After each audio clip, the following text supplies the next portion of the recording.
यूसुफ साहब आप ही से ही शुरुआत करेंगे। सोनिया गांधी ने पिछले 20 नहीं, जब से वो कांग्रेस की अध्यक्ष बनी, she has earned her respect.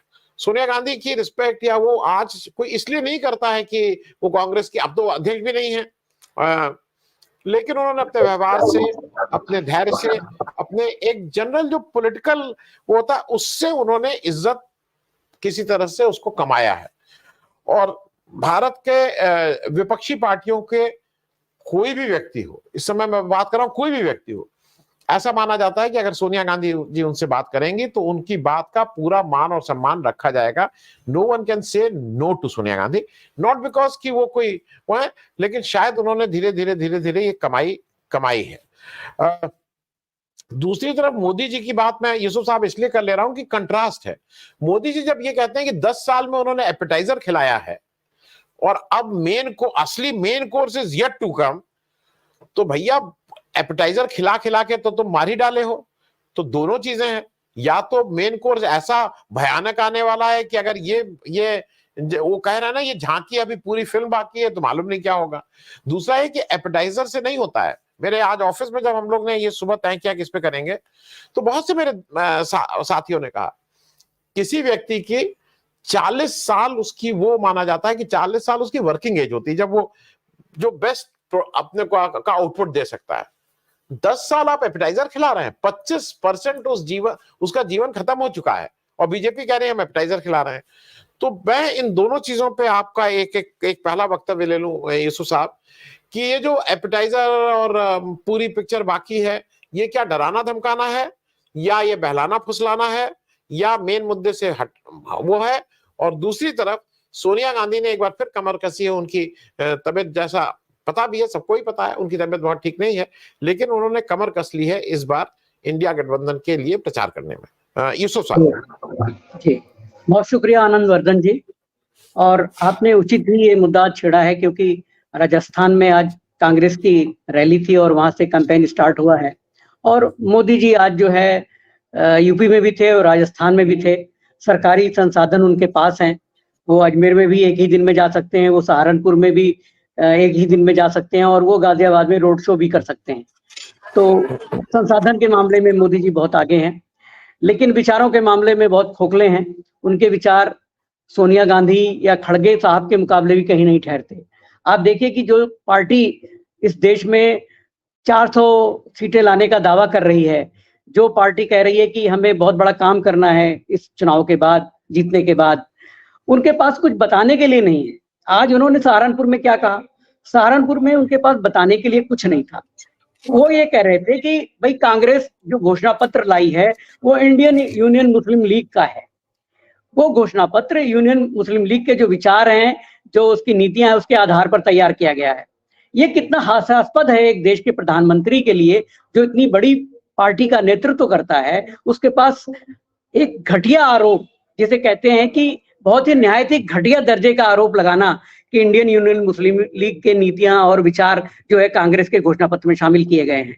Congress के घोषणा पत्र में अगर ये सब चीजें शामिल होती तो कांग्रेस आज ये कह रही होती कि हम जब सत्ता में आएंगे तो हम सीए को हटा देंगे। उसने नहीं लिखा है। उसने ये नहीं लिखा कि हम धारा 370 को खत्म कर देंगे, वापस लाएंगे, जो इन्होंने खत्म किया है, कांग्रेस के घोषणा पत्र में नहीं है। तो कांग्रेस के घोषणा पत्र में वो चीजें हैं जो आम आदमी से जुड़ी हुई हैं, जो मजदूर वर्ग से जुड़ी हुई हैं, जो हमारे तमाम युवा हैं उनके से जुड़ी हुई हैं। यानी कांग्रेस पार्टी ने अपने घोषणा पत्र को किसी जाति या धर्म या उससे नहीं जोड़ा, बल्कि सीधे सीधे जो उनके जनता के बेसिक मुद्दे हैं उनसे जोड़ा है। लेकिन फिर भी ये मुद्दे तो हैं। अगर मुस्लिम लीग का घोषणा पत्र होता तो मुसलमानों के बारे में आज कांग्रेस के घोषणा पत्र में या उनकी रैली में तमाम तरह से अलग बातें कही जाती, लेकिन ऐसा तो कुछ कांग्रेस ने किया नहीं, ना सोनिया गांधी ने किया, ना खड़गे साहब ने किया। तो ये जो आरोप है प्रधानमंत्री जी का कि अपनी तरफ से बताने के लिए कुछ नहीं है। डबल इंजन की सरकार है यूपी के अंदर, योगी जी मुख्यमंत्री हैं और प्रधानमंत्री जी के पास बताने के लिए कुछ नहीं है कि हम क्या कर रहे हैं। हम यूपी में जो करोड़ों युवा महरूम है नौकरियों से और लाखों 60 लाख लोगों ने महज कांस्टेबल की भर्ती में अप्लाई किया था जॉब के लिए, वो भी एग्जाम नहीं हो पाया, पर्चा लीक हो गया। हजारों लोग सड़कों पे प्रदर्शन कर रहे हैं। उनके लिए मोदी जी के पास क्या है बताने के लिए? यही है मुस्लिम लीग, यही है कि कांग्रेस के घोषणा पत्र में मुस्लिम लीग शामिल है। तो ये बहुत ही ओछी बातें हैं। अभी वो अजमेर में उनका भाषण हुआ मोदी जी का, वहाँ उन्होंने कहा कि मैं आपके सपनों का भारत बनाना चाहता हूँ। आप 10 साल से किसके सपनों का भारत बना रहे थे? क्या हिंदू अ, हिंदू उग्रवाद तो मैं नहीं कहूँगा, कहना गलत होगा, लेकिन क्या हिंदू बहुत ज़्यादा एग्रेसिवनेस को का राष्ट्रवाद आप खड़ा करना चाहते हैं इस देश में? क्या आप हिंदू राष्ट्रवाद को इस देश का धर्म बनाना चाहते हैं? आप किस तरह के सपनों का भारत बनाना चाहते हैं? तो कुल मिला के आज मोदी जी की जो भाषण था उसने निराश किया, और वो जो 400 का आंकड़ा है उसके बारे में सारा भेद खुल के आ चुका है। आनंद हेगड़े के बाद ज्योति मिर्धा, जो बीजेपी की टिकट से लड़ रही हैं राजस्थान से, उन्होंने भी इस बात को दोहराया है कि 400 सीटें लेने का जो हमारा लक्ष्य है, हमें बहुत बड़े काम करने हैं, संविधान में बदलाव करना है। तो कहीं न कहीं इनकी जो कुंठा है, इनके जो खतरनाक इरादे हैं, वो रह रहकर सामने आ रहे हैं। जहाँ तक सोनिया जी ने आज जो भाषण दिया है, उन्होंने साफ-साफ बोला है, और पब्लिक अगर अभी भी नहीं समझ पा रही है उसको, तो ये उसका दुर्भाग्य होगा। उन्होंने साफ-साफ कहा है कि मोदी जी लोकतंत्र का चीर-हरण कर रहे हैं। मेरे ख्याल से चीर-हरण के बारे में बताने की ज़रूरत नहीं है। चीर-हरण शब्द कहाँ आया था महाभारत में, क्या कथा है उसकी, उसको दोहराने का कोई लॉजिक नहीं है।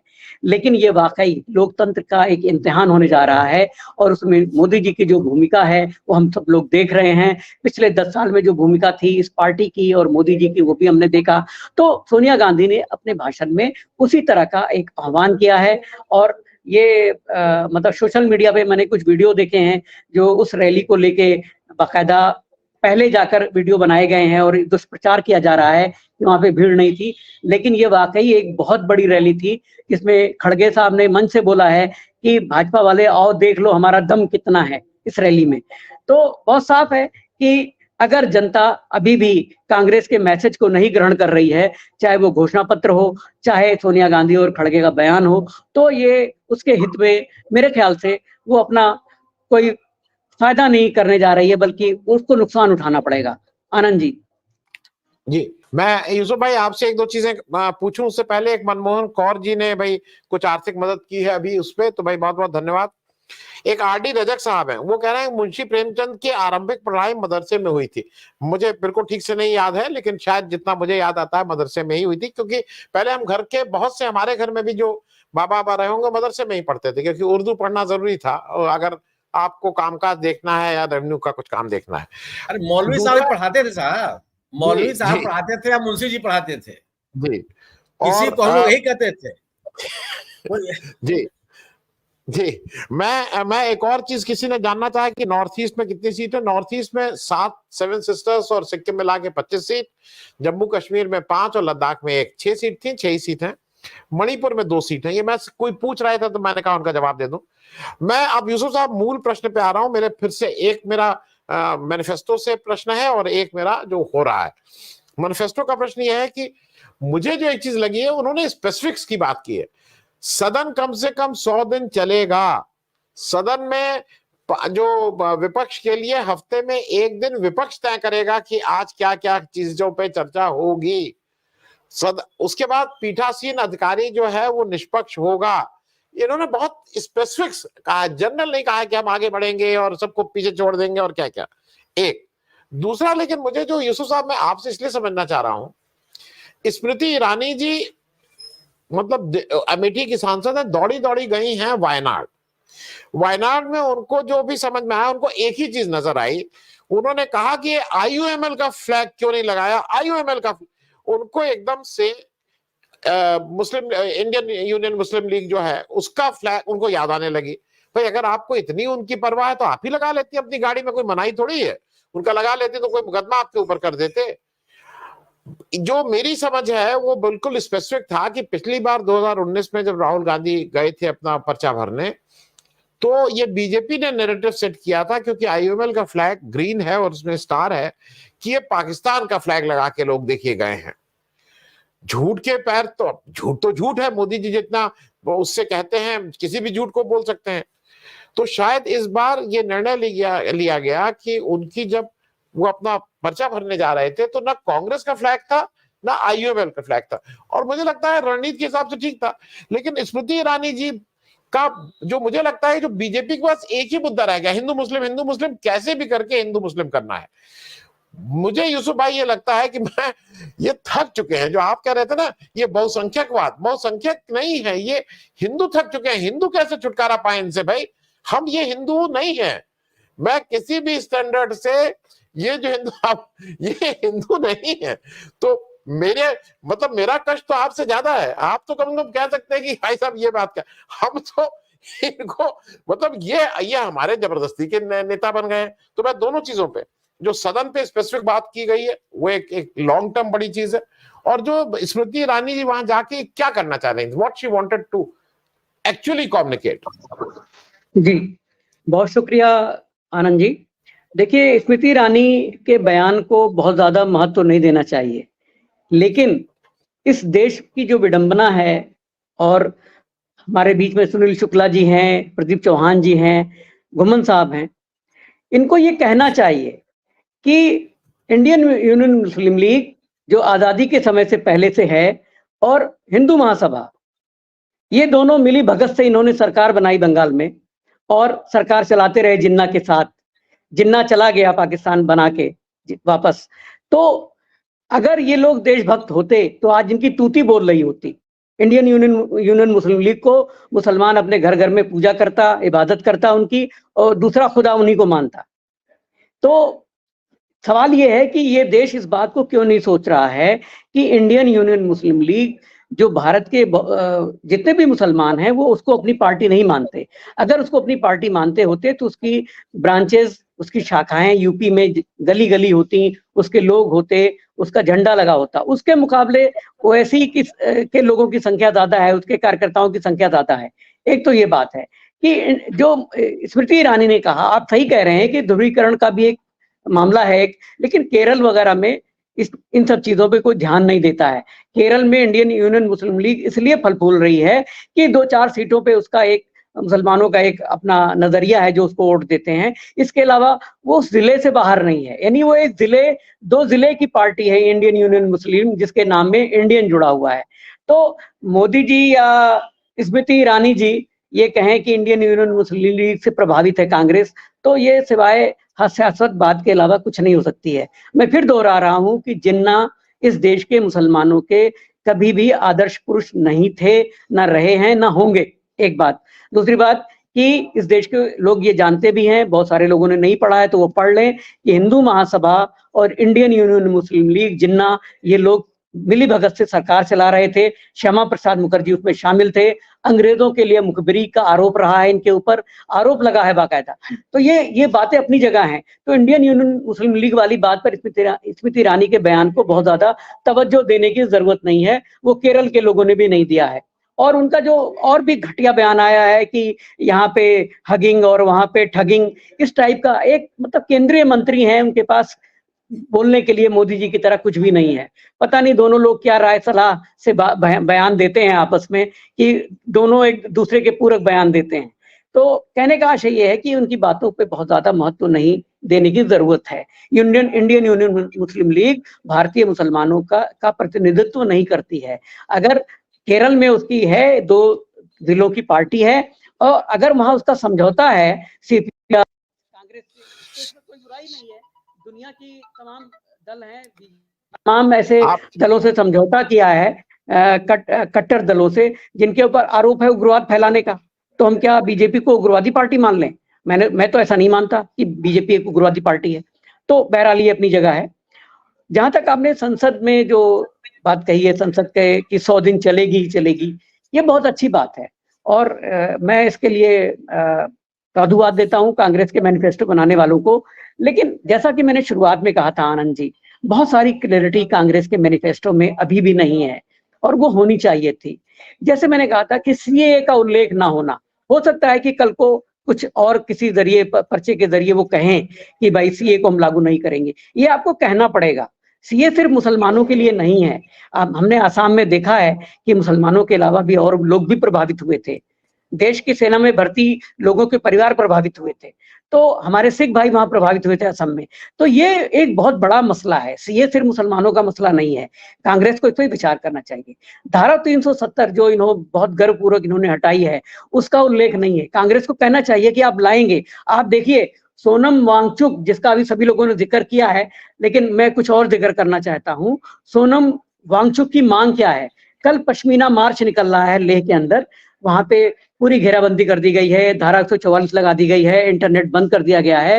यानी सरकार पूरी तरह से उस आंदोलन को, जिसका नाम है पश्मीना मार्च, उसको दबाने में तुली हुई है। और वो उस मार्च का आह्वान सोनम वांगचुक ने किया है। उनकी जो मांग है कि चीन हमारे चरागाहों पे कब्जा कर चुका है, हम कहाँ अपने जानवर को चराएं, मेन बात यह है कि उन्होंने ये भी कहा है कि हमें जो लद्दाख है उसको आप पूर्ण राज्य का दर्जा दीजिए, आप उनको नागालैंड, मिजोरम जैसी, अरुणाचल जैसी स्थिति में लाइए। यानी उनकी मांग कितनी जायज है कि आप नागालैंड, मणिपुर या दूसरे राज्यों को जो विशेष दर्जा दे रहे हैं या विशेष व्यवस्था के तहत वहां पे चीजें लागू हैं, वही मांग वो लद्दाख के लिए भी कर रहे हैं सोनम वांगचुक। और सोनम वांगचुक ने जो पश्मीना मार्च निकाला है, तो अपने आपके दर्शकों के लिए थोड़ा सा समझा दूं कि इसका नाम पश्मीना मार्च क्यों दिया गया है। पश्मीना, हम जैसा कि हम लोग जानते हैं कि एक बहुत मशहूर शाल है या कपड़ा है जो लोग हमारे उत्तर भारत में लोग पहनते हैं, जानते हैं, बहुत महंगा बिकता है।